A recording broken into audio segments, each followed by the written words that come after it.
hermanos, vamos a iniciar orando.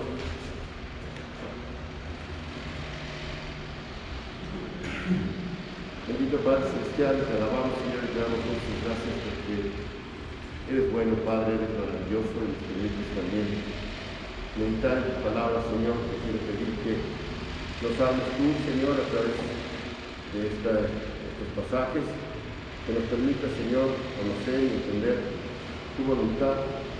Y gracias, Padre, porque el Espíritu Santo está en medio nuestro para hacer esta obra, Señor, no por ninguno de nosotros ni por nuestros méritos, sino es tu Espíritu Santo, Señor, que nos permite descubrir tantas bondades y tantas misericordias. Bendícenos, Señor, en el nombre de tu Hijo amado, Cristo Jesús.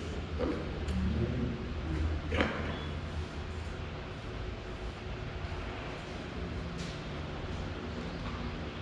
Pues, hermanos, déjenme decirles que hemos estado trabajando y hemos estado viendo algunas cosas.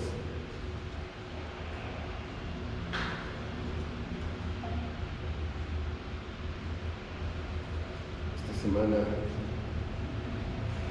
donde ya nos empezamos a incorporar, pues ha sido bonito ver que el Señor está haciendo muchas cosas, pues en medio nuestro, en la familia, en la iglesia, que podemos estar aquí. Pero también nos dimos cuenta, hermanos, de que pues vivimos en un tiempo complejo, difícil.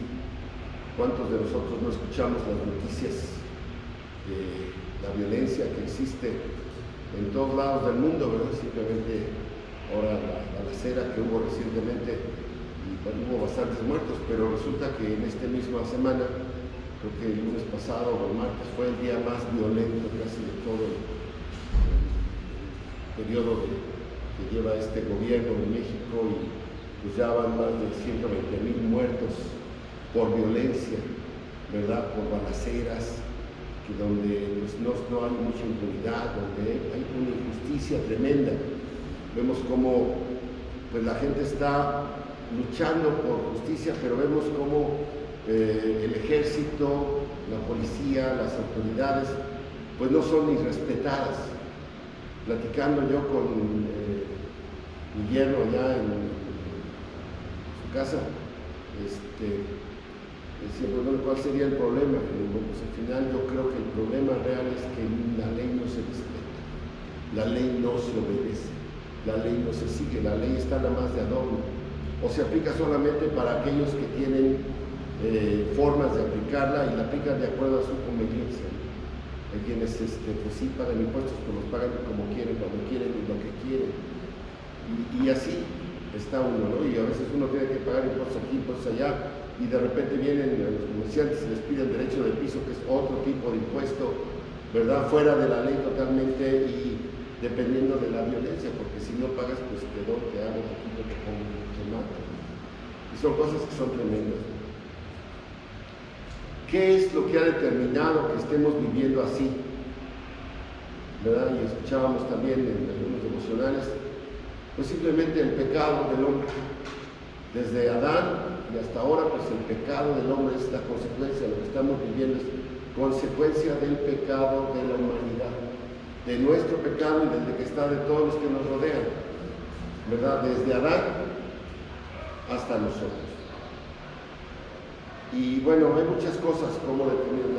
Hoy pues estamos en un conflicto nuevamente socioeconómico. Hay luchas de poder, vemos cómo hay una tendencia en algunos países, incluyendo el nuestro,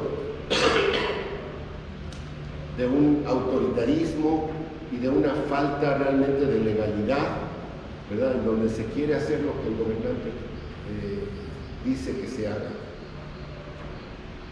Y bueno, déjenme platicarles, hermanos, que en diciembre de 2015, mi esposa y yo fuimos por primera vez a visitar a mi hija Lynn, que vivía en Inglaterra, y en ese viaje ella nos invitó a hacer otro viaje adentro de Europa, y fuimos a visitar Berlín. Berlín, una ciudad que yo de entrada no hubiera escogido como mi primera opción. Si estoy en Europa, a lo mejor prefiero ir a Roma, o a lo mejor prefiero ir a París, a lo mejor prefiero ir a alguna ciudad que tiene más cosas de renombre y que son cosas bonitas que ver, pero de Berlín yo no había oído mucho, ¿verdad? Hasta que realmente aterrizamos y vimos ahí en Berlín.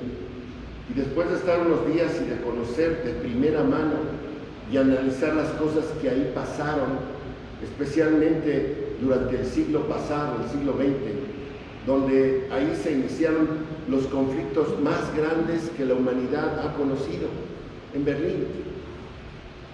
La primera gran guerra de 1914 a 1918 se gestó ahí también, que esta guerra dejó entre 9 y 10 millones de muertos. Esta guerra cambió la geografía de Europa, disolviendo imperios, creando nuevos países y nuevas formas de gobierno. ¿Y qué decir de los siguientes años, donde se originó ahí mismo la Segunda Guerra Mundial, donde el nacionalismo nazi y la idea de un cuarto imperio por parte de un dictador dieron lugar a un conflicto mayor al anterior? Y de septiembre de 1939 a septiembre de 1945, esta época marcó hechos de enorme repercusión, como el intento de exterminio de la raza judía, donde la economía mundial se dedicó enteramente al desarrollo militar, donde por primera y gracias a Dios hasta ahora única vez se usaron armas nucleares. La Segunda Guerra Mundial alteró las relaciones políticas y alteró la estructura social del mundo entero. Tan solo la Unión Soviética perdió 27 millones de gente murieron, rusos de la Unión Soviética. Alemania, más de 7 millones de personas murieron de alemanes. En total, en la Segunda Guerra Mundial se perdieron 61 millones de vidas. De estas 61, 11 fueron judíos, muchos exterminados en los campos de concentración nazis. Después, hermanos, allí mismo en Berlín se declaró la Guerra Fría, que duró 45 años, donde dos bloques antagónicos en lo social, lo económico, lo político, se enfrentaron. Y durante estos 45 años, la Guerra Fría marcó el rumbo de la sociedad. Habrían de ver un lugar en Berlín donde se enseña cómo todos tenían que estar exactamente iguales en el Berlín de la parte rusa. A los niños pequeños se les enseñó la paloma de la paz, pero con un casco de protección de guerra, en donde se borró la religión. Se borró la religión de muchos, más de un 70% de personas cristianas que había en Alemania. Al término de la Guerra Fría quedaba un 11 o 12% solamente de cristianos, en donde a los niños se les educaba desde cómo ir al baño todos juntos al mismo tiempo, y no podían en otra hora más que en una sola hora ir a hacer el baño. Niños pequeños de 2 o 3 años de edad que apenas caminaban.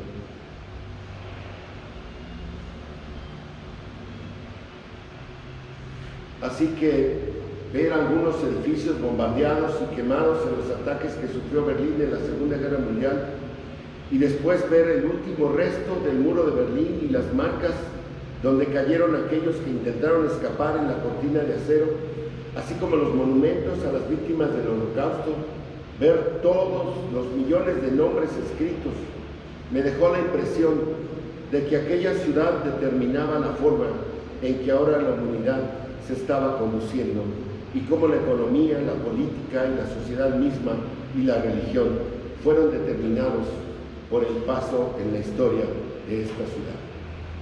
Y ese fue mi pensamiento durante este tiempo, hasta que esta semana, pensando en lo que yo quería compartirles, que no era esto que lo que les estoy diciendo, buscando e investigando, me apareció un canto que habla de Jerusalén, la ciudad santa, cuya letra es muy simple, y me puso a pensar, ¿cuál ciudad ha determinado mi vida y por qué no es el Distrito Federal? Aunque nací y crecí y me desarrollé. ¿Por qué no es Cuernavaca o Temisco, donde llevo ya más de 20 años viviendo? Y digo, debe ser Jerusalén. Y me puse a pensar por qué, y es lo que encontré, y esta mañana es lo que les quiero compartir. La primera vez que encontramos en la Biblia a Jerusalén es en Génesis 14, versículos 18 al 21. Dice así: entonces Melquisedec, rey de Salem y sacerdote de Dios Altísimo, sacó pan y vino, y lo bendijo, y diciendo: bendito sea Abraham, el Dios Altísimo, creador de los cielos y de la tierra, y bendito sea el Dios Altísimo, que entregó tus enemigos en tu mano, y le dio a Abraham los diezmos de todo. Entonces Melquisedec, rey de Salem. Salem es el antiguo nombre de Jerusalén. Salem significa paz. Jerusalén, ciudad de paz. Ese es. Y Melquisedec, pues no tenemos idea de cómo Melquisedec llegó a estar ahí en Canaán, junto a Sodoma y a Gomorra y todos los reyes que estaban ahí, donde Abraham había rescatado a su sobrino Lot y había derrotado a los amalecitas, creo que eran, y entonces llegó y el rey de Sodoma vino pues a decirle que muchas gracias, ¿verdad? Pero ahí se apareció Melquisedec, rey de Salem. Estaba un poquito más hacia el mar Mediterráneo. No sabemos entonces por qué, solo sabemos que ahí llegó. El nombre de Melquisedec significa rey de justicia. Melquisedec significa rey de justicia. Es el rey de Salem, que significa paz, y es el nombre original de Jerusalén. Y además dice que Melquisedec es el sacerdote del Dios Altísimo. Imagínense al rey de justicia gobernando la ciudad de paz. Ahí quiero vivir. Donde reine el rey de justicia y donde la ciudad viva y esté en paz. Melquisedec es el único, ya que es el mismo es ambos, rey y sacerdote. La historia nos enseña lo peligroso que es combinar la religión con la autoridad civil. Dios lo prohibió a los reyes de Israel. Dios prohibió a los reyes que fueran sacerdotes y a los sacerdotes que fueran reyes.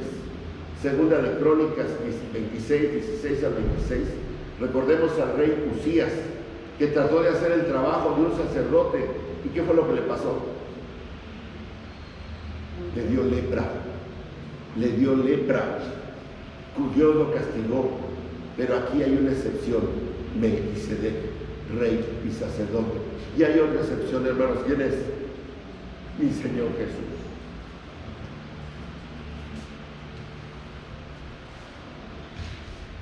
Melquisedec, como rey y sacerdote de Dios, le sirvió a Abraham pan y vino. Quizás él lo sirvió incluso como una manera de proyectar lo que en el futuro sería el sacrificio que a todos nosotros nos redimió, así como el pan y el vino de la Pascua en la cena del Señor. Tal vez así se nos sirvió. Y miren ahora el sacrificio de nuestro Redentor, Cristo Jesús.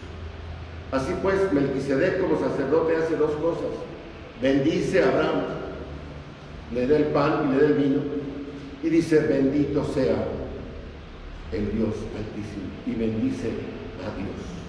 Melquisedec demuestra cómo un sacerdote debe estar conectados con ambos, con Dios y con el hombre, y cómo debe ministrar a ambos, a Dios y al hombre, y es lo que Jesucristo hace. Melquisedec se presenta entonces como una persona muy importante del Antiguo Testamento. En el Salmo 110, 4 dice: que el sacerdocio del Mesías es un sacerdocio según el orden de Melquisedec, en contraste con el sacerdocio de la orden de Aarón. Hebreos capítulo 5, capítulo 6, capítulo 7 pone mucho énfasis en esta idea. Ayer estábamos platicando en el discipulado de varones acerca de esto. A través de Melquisedec, Abraham le dio los diezmos de todo, y no se refiere a una parte de todos sus se refiere a una décima parte de todos sus bienes. Fíjense ustedes que no le dio ni de sus ingresos ni del botín que acababa de ganar, porque Abraham no se quedó con nada del botín. Cuando llegan los reyes a los que Abraham rescató propiamente sus botines, ¿verdad? Le dice: quédense con todo, a mí no me dé nada, yo solamente les voy a pedir que le paguen a mis siervos lo que hicieron, su trabajo, y ya. Pero él no se quedó con nada. Entonces los diezmos que le dio Abraham a Melquisedec fue de lo que él ya tenía, de su propia propiedad, pues, de lo que él ya había trabajado, de lo que Dios le había dado. Y él le da los diezmos de todo lo que tenía a Melquisedec. Así pues, no se lo da ni de lo que acababa de recibir como ingresos, ni del botín que se supone que ganó y que no se quedó con nada. Entonces, hermanos, repito, imaginemos una ciudad donde el Rey Justicia gobernará la ciudad de paz. Esa es la ciudad que debemos anhelar. Esa es la ciudad que debe determinar nuestras vidas hoy y en el futuro, para siempre en la eternidad. Porque, ¿qué tenemos hoy en las ciudades en las que vivimos? La expresión de mi hermano Edgar, que andamos como tamales en olla en el metro, es realidad. Y ya no sabemos a qué hora nos van a asaltar, ya no sabemos dónde estacionar el carro porque nos pueden bajar, nos pueden quitarlo. A mi nuera le reventé una llanta, pero no sabe si estaba estacionado y le dieron un navajazo y tuvo que gastar, me dijo, como 15,000 pesos en llantas. O sea, no sabemos ya dónde vivimos, ¿verdad? No podemos salir de noche, no podemos salir a un restaurante porque luego nos asaltan. Pero ¿qué podemos hacer? Fíjense ustedes el ejemplo de Abraham y de Melquisedec. Podemos trabajar juntos para ver quién puede bendecir más el uno al otro. Y debemos de vivir una competencia de bendiciones, hermanos. Tú me bendices, yo te bendigo también. ¿Por qué? Porque es lo que Dios quiere que hagamos. Melquisedec bendijo a Abraham con sus recursos y Abraham bendijo a Melquisedec con los suyos, y los dos bendijeron a Dios. Esta es una buenísima actitud para tener nosotros como el cuerpo de Cristo, una actitud de bendición. Ahora, hermanos, la historia de Jerusalén es mucho más abundante. En el año de 1676, más o menos, antes de Jesucristo, ahí donde está el templo de la roca ahora, y donde estaba sentado el templo de Salomón, en el monte Moriah, Abraham ofrece a Isaac en esa colina donde después se construyó el templo. En la época de Josué, el rey de Jerusalén es derrotado por los israelitas, Josué 12:10, y pasa a formar parte del territorio judío y queda entre la frontera de Benjamín y de Judá, la ciudad de Jerusalén. Sin embargo, no queda dominada por los israelitas y está siempre como un rescoldo de los amalecitas, sin llegar a ser dominada por completo, hasta que David la toma definitivamente y la convierte en la capital del reino.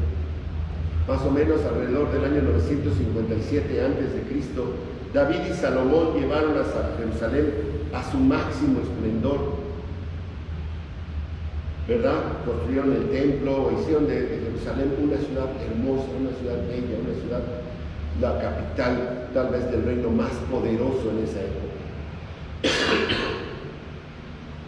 Aunque después, por el pecado del pueblo de Jerusalén, de Israel, de Judá, en el año 586 a.C., Jerusalén fue destruida a manos de Nabucodonosor y su ejército de Babilonia.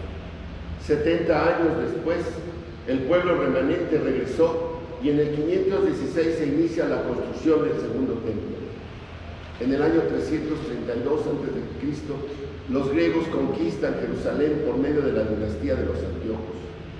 En el año 167, los judíos luchan por la independencia por parte de los macabeos, después de la profanación del templo por un rey llamado Antíoco Epífanes.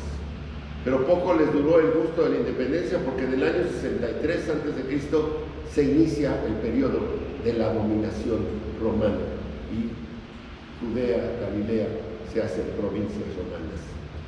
Nace Jesús y se cumple la profecía de las 70 semanas de Daniel, con el inicio de la última semana de Cristo antes de su crucifixión y resurrección en el mismo Jerusalén en el año 33 después de Cristo.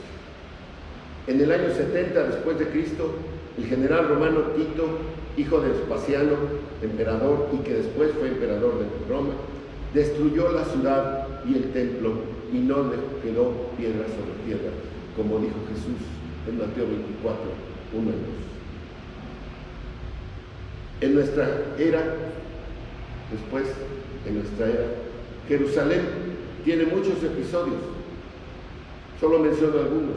Desde el intento de reconstrucción en el siglo IV por Juliano, de los últimos emperadores romanos, la conquista persa en el 613, la conquista musulmana en el 638, hasta que en 1099 se origina la primera cruzada, después otras dos, y en 1210 llega una primera migración de rabinos a Jerusalén desde Inglaterra y Francia. En 1492, año del descubrimiento de América, también los reyes católicos expulsaron a los judíos y a los musulmanes de España, ¿verdad? ¿Y a dónde creen que muchos fueron a parar? A Jerusalén. Hasta que en 1917 los británicos toman control de esa parte de la tierra, incluyendo Jerusalén.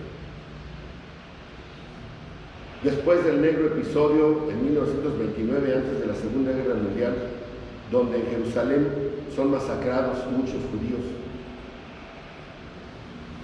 y después en la Segunda Guerra Mundial se forma finalmente en 1947 el Estado de Israel. Sin embargo, Jerusalén queda como un territorio corpus separatum, así lo determina la ONU, es decir, un territorio de nadie, ni de los árabes, ni de los palestinos, ni de los judíos, sino controlado por la ONU recién nacida. En 1948, Jerusalén es conquistada por los palestinos e inicia el famoso conflicto árabe-israelí que todavía hoy en día vivimos. En 1967, en la Guerra de los 6 días, los judíos recuperan y expanden su territorio y su adueñan de Jerusalén. Y podemos decir que ahí vamos. Los judíos han cedido parte de Jerusalén a ciertas religiones, pero la ocupación es por parte de ellos. Hace unos años, Donald Trump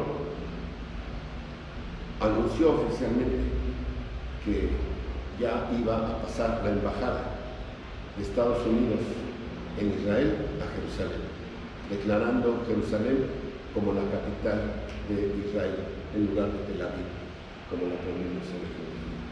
Todo eso ha pasado en Jerusalén. Es una ciudad con muchísima historia. Pero vamos a la palabra para ver qué Dios dice de Jerusalén y de sus habitantes. Y aprendamos de estos pasajes para ser mejores ciudadanos, para dirigirnos firmemente hacia un reino, hacia una ciudad de paz y de justicia. Porque por lo que les he platicado, Jerusalén no ha sido ni una ciudad de paz, ni una ciudad de justicia. ¿O sí? No. Ezequiel 16, hermanos. Quiero que abran sus Biblias en Ezequiel capítulo 16.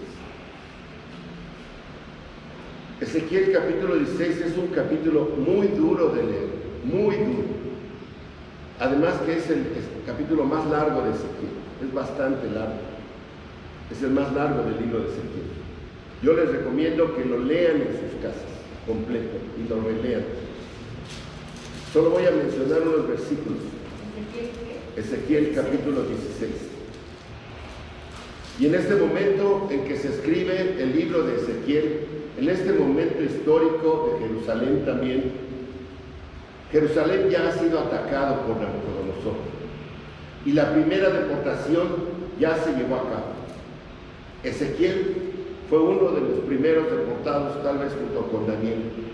Pero Daniel era noble y lo llevaron al palacio. Ezequiel era plebeyo y se quedó por ahí en Babilonia. Y desde ahí proclama el mensaje de Dios. Así que esta proclamación acerca de Jerusalén de Ezequiel 16 no es en Jerusalén, es en Babilonia. Y habla Ezequiel. Por ahí del año 567. Versículos 1 y 2 dice: vino a mí palabra de Jehová diciendo: hijo de hombre, notifica a Jerusalén sus abominaciones. Qué duro comienza este capítulo. Hijo de hombre, notifica a Jerusalén sus abominaciones. Esta descripción poética de la historia de Israel, uno podría relacionar los detalles de la historia con eventos de Israel, como decir, por ejemplo, que el pacto de matrimonio descrito en Ezequiel 16:8 fue el pacto hecho con Jehová en el monte Sinaí, en Éxodo 24, 7 al 8. Pero no tenemos que encontrar un evento específico o una temporada de la historia de Israel para cada detalle de este capítulo. Es una poesía profética y verdaderamente describe la relación entre Dios y Jerusalén. Dice un teólogo de nombre Charles Feinberg: aquí, en el capítulo más largo de Ezequiel, la historia se cuenta a detalle con todo su carácter escandaloso y repugnante, para que se vea claramente el infinito aborrecimiento de Dios por el pecado de todo su pueblo. Según el rabino Eliezer ben Hircanus, en la Mishnah, el capítulo no debía leerse ni traducirse en público. Es tan duro, es tan difícil este párrafo de la Escritura que la gente se puede ofender. Hasta aquí la cita de Feinberg. Esta palabra del Señor a través de Ezequiel se refiere a Jerusalén y a las profundidades de su maldad. A lo largo de este capítulo, Jerusalén se usa como una representación precisa del pueblo de Israel en todo su conjunto. Versículos 6 al 10, lo leo. Dice Dios: y yo pasé junto a ti y te vi sucia en tus sangres, y cuando estabas en tus sangres te dije: vive. Sí, te dije cuando estabas en tus sangres: vive. Te hice multiplicar como la hierba del campo, y creciste y te hiciste grande, y llegaste a ser muy hermoso. Tus pechos se habían formado y tu pelo había crecido, pero estabas desnuda y descubierta. Y pasé yo otra vez junto a ti y te miré, y he aquí que tu tiempo era de amores. Y extendí mi manto sobre ti y cubrí tu desnudez, y te di juramento y entré en pacto contigo, dice Jehová el Señor. Y fuiste mía, te lavé con agua, y lavé tus sangres de encima de ti, y te ungí con aceite, y te vestí de bordado, te calcé de tejón, te ceñí de lino, y te cubrí de seda. Esta ilustración de estos versículos, Dios tomó nota de Jerusalén en su estado humilde y odiado. Muchas culturas, y todavía vemos hoy, desgraciadamente, cuando nace un niño indeseado, cuando nacía un niño deforme, cuando nacía un niño que no se podía sostener, Lo abandonaban tal cual, en un lote baldío como pasa ahora, ¿verdad? O lo echaban por ahí y lo dejaban a que muriera y que después los animales, la rapiña, las aves, los comieron. Por eso dice, pasé junto a ti y te vi sucia en tus sangres. Cuando un bebé nace sucio, lleno de sangre, y así luchaba. Y así vio, Señor, a Jerusalén, y dice, y lo lavó, y te limpié, y te hice crecer, y te bendije, y creciste en ella. Dios tomó nota de Jerusalén en su estado humilde y odiado. Habrían perecido, como esos niños sin cuidado, en tus sangres, si no fuera por la intervención llena de gracia de Dios. Dios intervino. Deuteronomio 7, del 7 al 8, dice, Dios explicó la razón por la cual puso su atención en Israel para rescatarlos. Fíjense ustedes, ¿por qué creen que Dios hizo eso con Jerusalén, con Israel? Dice Deuteronomio 7, del 7 al 8. No por ser vosotros más que todos los pueblos os ha querido Jehová y os ha escogido, pues vosotros erais el más insignificante de todos los pueblos, sino por cuanto Jehová que os amó. Por cuanto Jehová os amó y quiso guardar el juramento que juró a vuestros padres. Dios es fiel. ¿Y por qué estamos aquí, hermanos? No porque seamos buenos, seamos mejores, ni porque tengamos alguna característica. Nuestra característica tal vez será ser el más insignificante, pero Dios nos ama, como amó a Jerusalén. No fue porque Israel y su capital, Jerusalén, fueran tan asombrosos o tan santos. Eran débiles, pobres, luchaban y estaban cerca de la muerte. Pero Dios pasó y los vio. Bajo el cuidado de Dios, Jerusalén se hizo más grande, más fuerte, maduró y se volvió muy hermosa y llegó a la edad adulta. Y fue una ciudad de esplendor en los tiempos de Salomón, en los tiempos de David.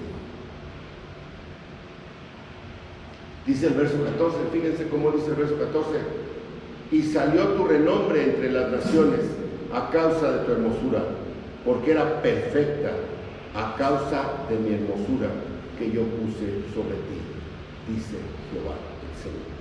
Es el verso 14 del capítulo 16 de Ezequiel.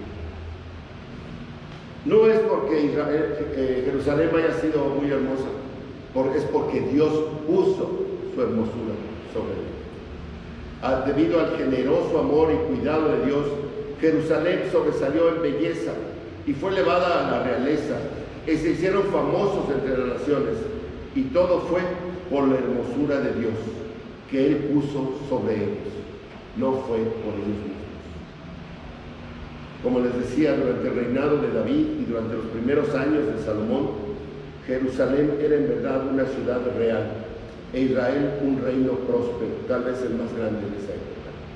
Mientras Israel fue la esposa de Jehová, mientras Israel obedeció su palabra y guardó su pacto, Jehová la bendijo abundantemente tal como Él prometió. Él le dio hijos santos, rebaños, manadas fructíferas, abundantes cosechas, protección contra enfermedades y pestes, contra desastres, contra invasiones. Pero fíjense lo que dice el verso 15 y 16 del capítulo 16 de Ezequiel. Pero confiaste en tu hermosura y te prostituiste a causa de tu renombre y derramaste tus fornicaciones a cuantos pasaron. Suya eras. Y tomaste tus vestidos y te hiciste diversos lugares altos y fornicaste sobre ellos. Cosa semejante nunca había sucedido, ni sucederá. El orgullo, este orgullo, confiaste en tu hermosura, fue la raíz del declive de Jerusalén y de Israel. Olvidaron que no eran nada cuando Dios los encontró y que Él les había otorgado su belleza y que los llevó a la belleza por la bendición de Dios. Confiaron en la bendición que Dios les dio en lugar de confiar en el Dios que los bendiga. Los versículos 16 a 35 de Ezequiel es una lista de denuncias fuertísimas sobre el pecado de Israel. Es tal vez la más fuerte que se encuentra en toda la Biblia. El mismo Charles Faber dice: las reprensiones del pecado de Israel por parte de los profetas de Israel son muchas y bien conocidas, pero ninguna es tan vívida y vehemente, escandalosa y penetrante como estas palabras de Ezequiel, versículos 16 a 35. Hermanos, para merecer una reprimenda tan fuerte, Jerusalén comenzó por olvidar un principio importante. Todo lo bueno que eran y todo lo bueno que tenían era el regalo de la gracia de Dios para ellos. Muchos siglos después, el apóstol Pablo escribió sobre este mismo principio para los cristianos en 1 Corintios 4:7. Dice: porque ¿quién te distingue? ¿O qué tienes que no hayas recibido? Y si lo recibiste, ¿por qué te glorías como si no lo hubieras recibido? Pablo está hablando a los corintios, les dice también: no se gloríen en otra cosa más que en Cristo Jesús. La actitud apropiada del cristiano es: no presumamos, hermanos, no tenemos nada propio. Cuando la tentación intente enorgullecernos de nuestra bondad, de hacernos arrogantes por una posición especial, por nuestra superioridad contra los demás, suponer que podemos ser independientes de nuestro Dios, recordemos lo que éramos. Recordemos de dónde nos sacó el Señor.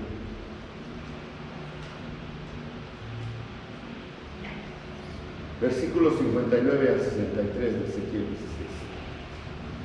Pero más ha dicho Jehová el Señor: haré yo contigo como tú hiciste, que menospreciaste el juramento para invalidar el pacto.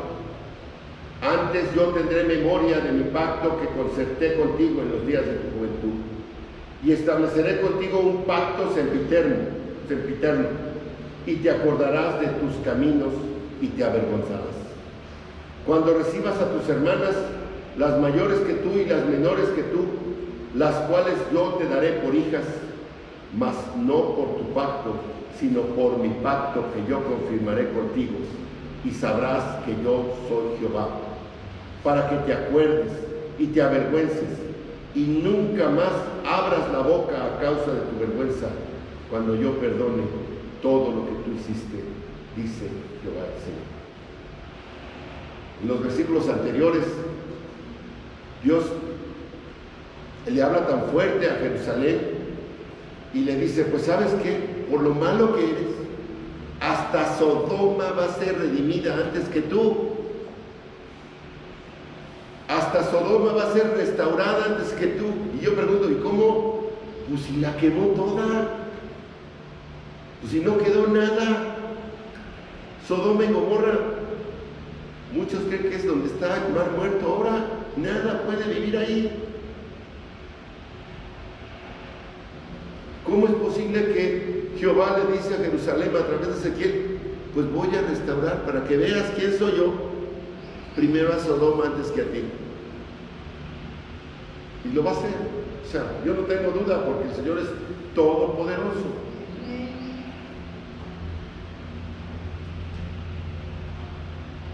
A pesar de la certeza del juicio venidero, Dios no olvidaría su pacto con Israel. Continuarían teniendo un lugar especial en el plan de toda la eternidad, y por tanto en el plan y en el corazón de Dios. La restauración de Jerusalén debería de traer humildad a todo Israel, no solo hacia Dios, sino también hacia aquellos a quienes previamente habían despreciado y juzgado. Les dice: cuando recibas a tus hermanas, las mayores que tú y las menores que tú. Ya está hablando de Sodoma, si leemos los Evangelios. El juicio venidero, hermanos, como vamos a ver en Apocalipsis, será tan grande que Israel estaría tentado a creer que no había más esperanza para ellos con Dios. Sin embargo, una y otra vez Jehová prometió confirmar su pacto con ellos. Dios dice que no solo cumplirá los pactos pasados, sino que también hará un nuevo pacto con ellos. Muchas veces no estudiamos bien los pasajes de la Escritura, pero nos deja muy claro que Dios tiene planes y propósitos futuros para Israel y para Jerusalén. A través de Ezequiel, el Señor insinuó la naturaleza del pacto futuro, la idea de una expiación provista por Dios en un aspecto importante del nuevo pacto ya mencionado en Ezequiel 11, del 17 al 21. Esta sería la verdadera y la máxima restauración de Israel. Y leo Ezequiel 11, del 17 al 21. Dice: y por tanto, así ha dicho Jehová el Señor: yo os recogeré de los pueblos y os congregaré de las tierras en las cuales estáis esparcidos, y os daré la tierra de Israel, y volverán allá y quitarán de ella todas sus idolatrías y todas sus abominaciones, y les daré un corazón y un espíritu nuevo pondré dentro de ellos, y quitaré el corazón de piedra del medio de su carne, y les daré un corazón de carne para que anden en mis ordenanzas, y guarden mis decretos, y los cumplan, y me sean por pueblo, y yo sea a ellos por Dios. Mas a aquellos cuyo corazón andan tras el deseo de sus idolatrías y de sus abominaciones, yo traigo su camino sobre sus propias cabezas, dice el Señor. Todo esto sabemos de la historia, sabemos que fue reconstruida, sabemos que fue habitada y sabemos que llegó Jesús ahí. Antes de entrar Jesús a Jerusalén, Jesús expresó estas palabras en Mateo 23, del 37 al 39.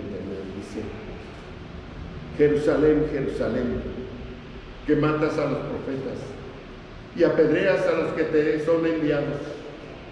¿Cuántas veces quise juntar a tus hijos, como la gallina junta sus polluelos debajo de las alas, y no quisiste? He aquí vuestra casa os es dejada desierta, porque os digo que desde ahora no me veréis, hasta que digáis: bendito el que viene en el nombre del Señor.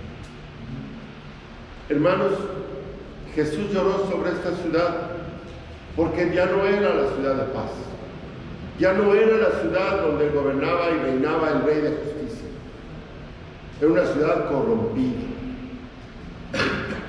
llena de pecado, digna de ser destruida, y fue destruida.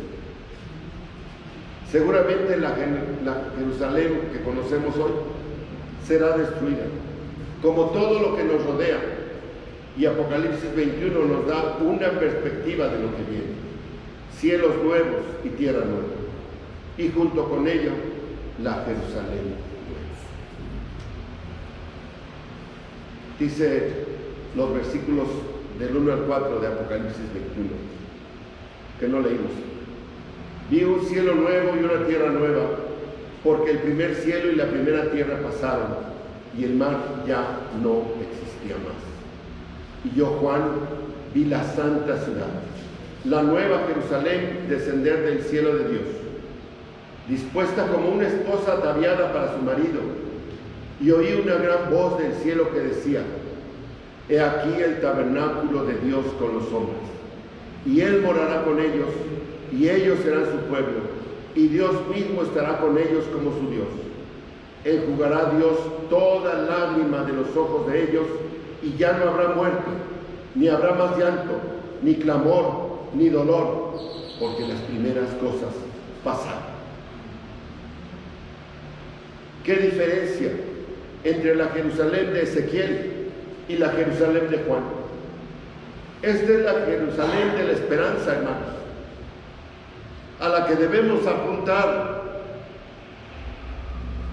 Hebreos 12, 22 al 24 dice: sino que os habéis acercado al monte de Sión, a la ciudad del Dios vivo, la Jerusalén, la celestial, a la compañía de muchos millares de ángeles, a la congregación de los primogénitos que están inscritos en los cielos, a Dios, el juez de todos, a los espíritus de los justos hechos perfectos, a Jesús, mediador del nuevo pacto, a la sangre rociada, que habla mejor que la de Abel.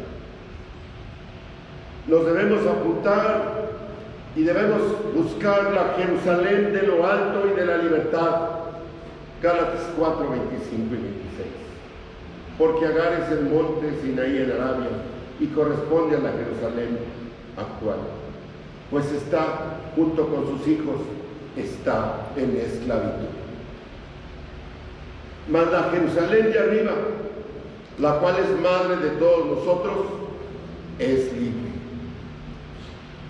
Debemos apuntar, debemos buscar el lugar de nuestra verdadera ciudadanía. Filipenses 3:20. Mas nuestra ciudadanía está en los cielos, de donde también esperamos al Salvador, al Señor Jesucristo.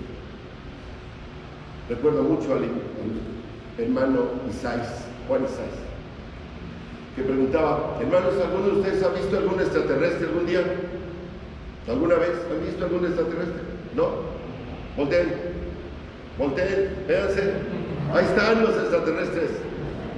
Porque vuestra ciudadanía está en ¿dónde? En los cielos, hermanos. Somos extraterrestres.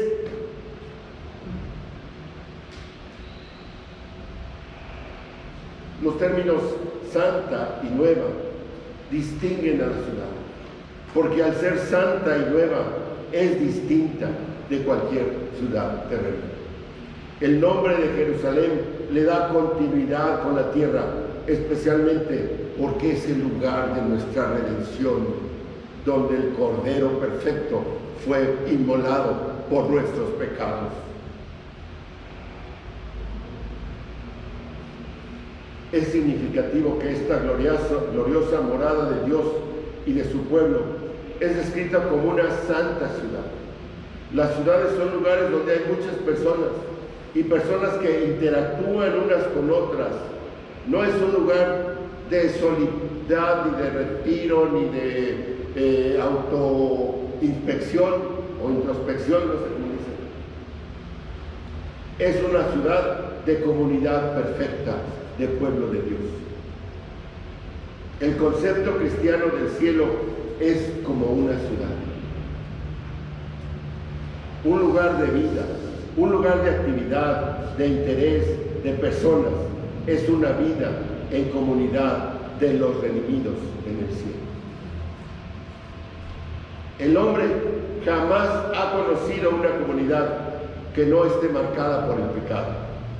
Adán y Eva tal vez conocieron un pequeño lugar llamado Edén en una comunidad limitada donde solamente estaban ellos dos. Pero una comunidad en el contexto más amplio solamente llegó después de la caída y siempre hubo pecado. Así pues, hermanos, la nueva Jerusalén que desciende del cielo, tenemos algo totalmente único: una santa ciudad sin pecado, pura, una comunidad de justos.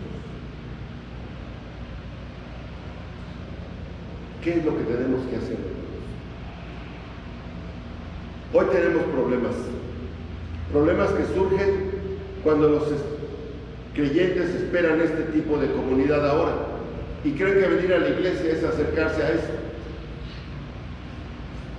Pero no se dan cuenta, porque lo que falta es que Jerusalén descienda del cielo. Tiene que descender del cielo y esta ciudad todavía no puede ser. Y aquí jamás será. Esto tiene que ser destruido. ¿Por qué? Porque no es un logro del hombre. Esto lo construimos nosotros, lo construyó la iglesia con sus ofrendas. Es un logro de la iglesia y Dios actuando a través de la iglesia. Pero la ciudad santa es hecha por Dios. ¿Qué diferencia? Están muy bonitos los mosaicos y los pisos y todo eso, pero no se comparan con el oro de cristal, que no me imagino cómo va a ser el piso de Jerusalén. Oro transparente, dicen, o así lo vio Juan. Hermanos, tenemos que darnos cuenta que aquí tenemos problemas, que todavía no hay justicia, que todavía no hay paz, pero que aspiramos a algo mejor, a esa ciudad santa, y que será un regalo de Dios. Juan utiliza la ilustración más impactante y hermosa en la que pueda el hombre jamás pensar. Lo más hermoso, y me consta, hermanos, porque yo ya lo viví, que un hombre puede ver es a su esposa caminando por el pasillo hacia el altar. ¿No es así? Los que estamos casados sabemos eso. Lo más hermoso que puede haber en este mundo es eso, nuestra esposa caminando hacia el altar. Y así lo describe Juan, lista para encontrarse con él. Juan dice que así es como será esta hermosa nueva Jerusalén. El tabernáculo de Moisés representaba la presencia de Dios en la tierra. Este nuevo tabernáculo ya no es así. Este es el tabernáculo de Dios. Es la realidad de la presencia de Dios. Lo de Moisés era un símbolo. Esto es la realidad. Dice, Él morará con ellos y ellos serán su pueblo. Esto sucintamente declara la esencia del deseo de Dios y el propósito del hombre. El deseo de Dios simplemente es vivir en un compañerismo cercano con el hombre. Imagínense lo que Dios quiere. Dios quiere estar con nosotros. Hermanos, a veces que yo mismo me aguanto, pero Dios quiere estar conmigo.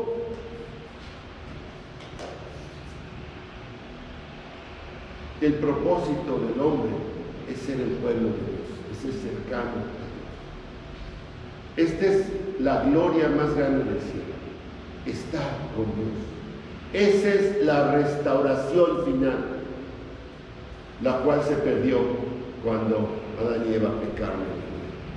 Hermanos, no eran los frutos que había en el Edén, no era el clima perfecto que había en el Edén, no eran los árboles hermosos, el huerto, que debe haber sido los ríos, todo preciosísimo en el Edén. Eso no ha sido preciosísimo, ¿no? ¿Saben qué era lo que al Edén lo hacía especial? Que Dios caminaba y que se encontraba con Adán y con Eva. Eso es lo que valía.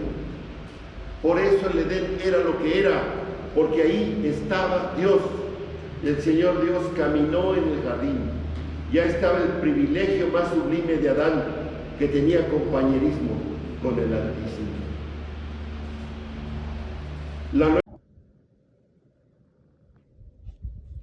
Terminamos pues, hermanos.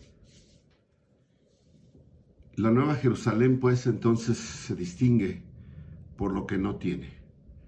En la Nueva Jerusalén podemos ver que ya no va a haber ni lágrimas, ni tristeza, ni muerte, ni dolor. La Nueva Jerusalén no tiene templo, no hay sacrificio, no hay sol, no hay luna, no hay oscuridad, no hay pecado, no hay abominación. Hermanos, el hombre siempre que nace, nace con un llanto y se va siempre con un quejido. Creo que hasta los ateos terminan diciendo ay Dios, cuando se van. Y todo lo que hay en medio entre el nacimiento y la muerte es más o menos entonado con un lamento sin esperanza de aquellos que no conocen a Jehová. Pero nosotros vivimos en un aleluya. ¿Por qué? Porque estamos esperando un mundo renovado, donde las penas se ahogarán para siempre. Dice la palabra de Dios, enjugará Dios toda lágrima de los ojos de ellos. Son muchas lágrimas las que se derraman continuamente. Desde las lágrimas de aquellas aflicciones privadas de cada uno de nosotros, así como las lágrimas que vemos en la Biblia de Marta y de María, las hermanas de Lázaro, las lágrimas de la vida de Naín, las lágrimas de simpatía y misericordia, como las que lloraron Jeremías y Jesús sobre los pecados de Jerusalén. Las lágrimas de inocencia de los perseguidos, las lágrimas de contrición y de penitencia por las faltas y crímenes cometidos en contra de la bondad y la majestad de nuestro Dios. Las lágrimas de defraudación, de negligencia, lágrimas de anhelos que muchas veces no se pueden lograr. Estas y cualquiera otro tipo de lágrimas en las mejillas de los mortales serán secadas para siempre. No habrá más lágrimas. Así que, hermanos, repasemos por qué anhelamos y por qué somos entonces ciudadanos de la Nueva Jerusalén. Porque esa es la ciudad que debe determinar nuestra forma de vida a partir de hoy. Lo primero es lo que nos enseña Abraham y Melquisedec, que es trabajar para bendecirnos unos a otros con lo que tenemos. Bendecirnos unos a otros. 2. Dios nos rescató de la muerte segura, no por ningún mérito, sino porque nos amó. Nosotros no lo escogimos a Él, Él nos amó a nosotros. 3. No debemos confiar en lo que Dios nos ha dado, como la salvación, el perdón, porque nuestra posición como hijos de Dios nos pone en un sitio privilegiado, pero no debemos confiar en eso, porque todo eso no lo hemos ganado por nuestros méritos. Es un regalo que Dios nos hace, es por su pura gracia y por eso no debemos confiar. 4. Mientras andemos en la Jerusalén actual, debemos andar con temor, tomados de la mano de nuestro Señor, para no caer en tentaciones de vanagloria, sabiendo que esta Jerusalén en la que vivimos no durará para siempre. Así que, hermanos, 5, aspiremos a vivir en la Nueva Jerusalén, en la ciudad de paz, donde el Rey gobernará con justicia, donde no habrá lágrimas, donde no habrá tristeza, muerte, dolor, y estaremos siempre con nuestro Señor. Amén, hermanos. Amén. Dios les bendiga.